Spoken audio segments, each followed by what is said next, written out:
My second panelist, Edgardo Diaz Ferguson. The floor is yours for 5 minutes. Well, good morning, everyone, and thank you for the Oceans Organization Committee for the invitation and to be among these distinguished panelists. I'm going to talk a little bit about the importance of traceability, but before that, we need to be clear that we live in the last 20 years where threats to biodiversity, natural resources of marine realm, and impacts in the ocean health are increasing. 60% of the fisheries in the world are overexploited or exploited at the limit of sustainability, and the other are in recovering for overexploitation. Saying this, we also live in the last 10 years where fishery demands for consumers has increased to a historical record of 18.5 kilograms per capita per year. The seafood trade commodity is the highest trade commodity between the food industry right now. But those challenges that our fishery industry is facing right now is nothing compared to fishery transparency.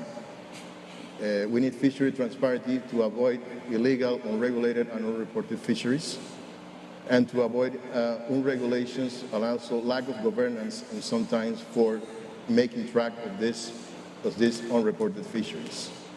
Also in certification, there's a need for traceability, and most of the lack of information and certification come from developing countries because in some cases they don't have the technology to do this certification the way it's supposed to be. And it turns out that 60% of the certification come from developing countries. So we need to work in a method, and a scientific method, and enforce that method, like traceability, to make a better management of fisheries, not only in developing countries. So what is traceability? It's defined by the ability to trace historical applications and items, which is called trace resource unit. It could be a box, could be a fish, or could be a group of fish catch in a net. But we need to know where they come from and what species are. And the main issue with this is that it's unregulated because we don't have the information of all the data that we have from a catch.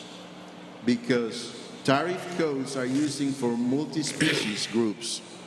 We need species-specific tariff code to make a safe exportation of our natural resources from areas that are banned, that we don't know, or species that are not supposed to be because of their conservation status must not be fish. So how we do this traceability? Traditionally, we have physical methods like physical tags, electronic device, or chemical methods. But molecular traceability is the only method that provides the information of binomial species nomenclature. That means every single species could be tagged. Since 2001, that FAO promotes traceability. Most efforts have been done in chemical and physical traceability. But with developing of molecular markers and non-human forensic techniques, we can use this method to track our fishes and our natural resources.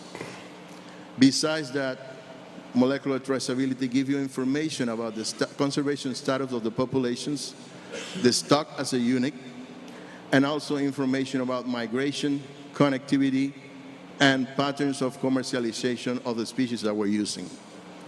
So in Latin America, the legislation is starting to include traceability.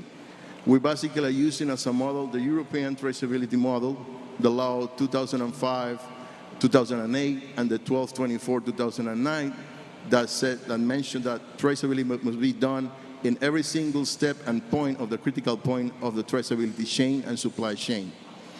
So in Panama, I guess our government made the first step, making a new fishing law in 2021 that includes traceability. And that's a very important step forward. But we need to enforce this legislation to make it effective using the right methods. COIBA Scientific Station, supported by the National Secretary of Science, Technology, and Innovation of the Republic of Panama, SENACIT, working together with ARAP and universities, and with the support also of Conservation International and Marviva, we're working in developing a pilot program of molecular traceability. So far, we have a list of 35 bony fishes already tracked. We have 15 species of sharks and rays included in this molecular traceability pilot program. But we're also moving a little bit forward and trying to figure out what is in our traditional fish dishes, like ceviche, and trying to make the list on the composition of species that are uses for this dish. In addition, we're building capacities and infrastructure, human resources, and creating opportunities for students to work on molecular traceability. So we thank our donors, our fundings, and thanks Senasit not only for funding science, but also for finding human resources. Thank you.